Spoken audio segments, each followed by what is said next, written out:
Hey guys, I thought it was about time that I actually give you a tour of my classroom. So here we are at Harshman Middle School. It's 8 o'clock at night right now. I'm here way too often at 8 o'clock at night. But here, I'm just going to take you in my room. Outside the door are a couple of clubs that I'm helping out with. Like, here's the school newspaper and all the people who are interested in. This is like a competition that we're working on, and this is a book club that I'm just put the sign up for today. So here is my classroom.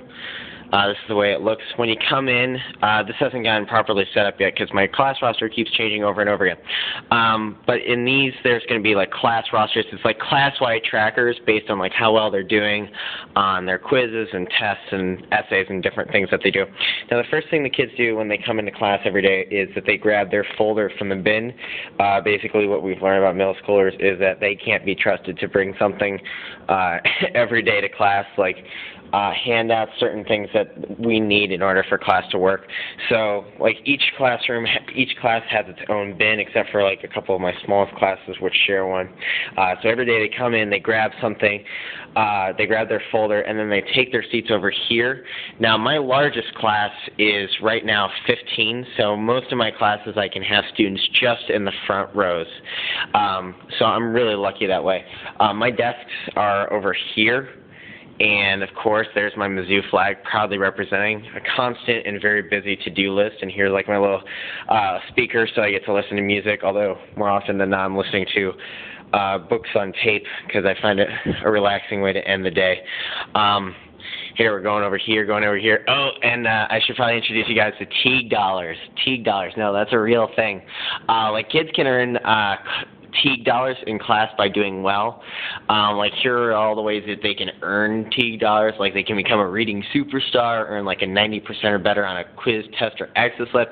And then here's like all the things that they can spend on. They can spend on like things like homework passes or like candy bar and chips. And like if they get 500 of them as a class, they could even get like a pizza party. And like the biggest one that they can get individually is a college T-shirt. Now here's like my classroom book collection. Like, some of these are mine, but most of these I found when I got here.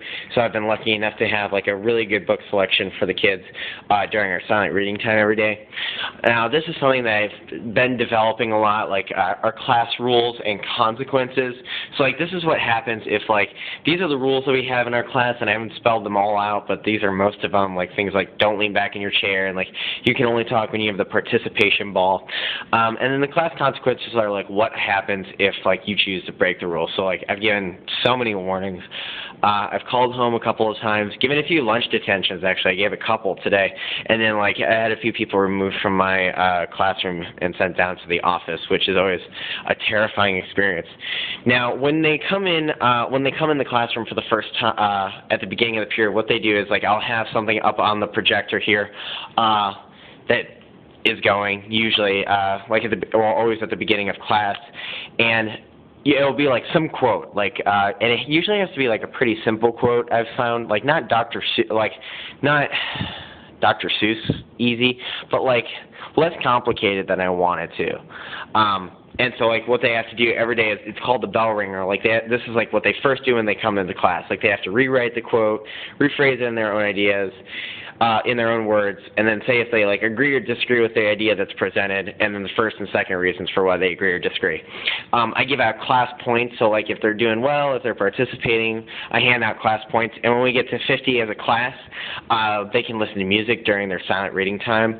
Now, there's a word of the day. Now, something I've been really emphasizing is context clues, like basically being able to look at a sentence, like being able to look at a word in a sentence that you don't know and use the words around it that you do know to try and figure out what that word is. So like today's word of the day is colossal, and the way it's used in a sentence is, you know, the colossal statue towered over this town square.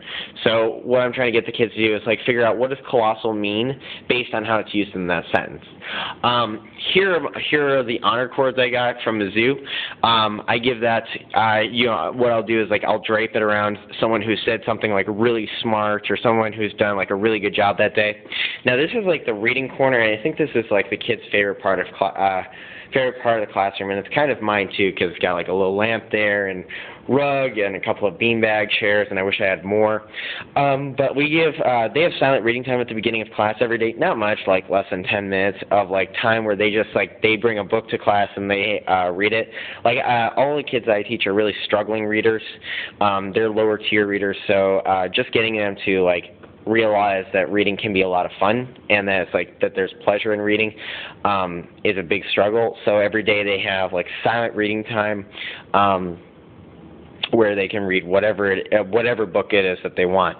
Now, this is one of my favorite parts of my classroom, is classroom jobs. Now, kids love doing these, and I can't really figure out why. But whenever I ask who just wants to control the presentation, if I'm doing a PowerPoint presentation, kids are dying to be the one to press the button to go to the next slide, and it's just the weirdest thing. But kids love this stuff, and I have all sorts of different positions. It goes you can read them all here, and they vary in how much work it is that they actually do. So timekeeper, really all they do is just tell me, you got 20 minutes left, you have 10 minutes left. Homework monitor, their job is to let us know, or tell someone who's missed class what it is that they missed in class, what homework or classwork did they miss, and how to do it. Teaching assistant, someone who passes out papers. Taskmaster is my favorite because they help me grade different stuff, so tests and quizzes and exit slips. I can't tell you how time-consuming grading those things are, especially if they're multiple choice, they can easily be done by another student. And so I've got several of those that come in and help me once a week. So that's just an example of one thing I'm doing. Now this is another thing that I just started, reading superstars. I'm just about to name my first reading superstars. People have been kicking ass in my class, and I only name 5 a week. I have about 70 students, and I name 5 each week that have been just rocking it, just as an extra designation. I've got this, the kids really wanted me to have a teacher Facebook basically, and so I made one because I didn't want them to see, the real me, but I wanted to see a neutered, sanitized version of me on Facebook, and so I created one. And so if they search for me on Facebook, they can only find my real one is unsearchable basically, but this one is it's public, and I want to get as many students and other teachers to add me, and I think I've got 40 friends there in a week, so it's not too bad. And then this is something I like to say in our class, something that was inspired by my teaching this summer, was the need is great and the time is short. We only get 180 instructional days here, so we've got to make the absolute most of it. So that's my class.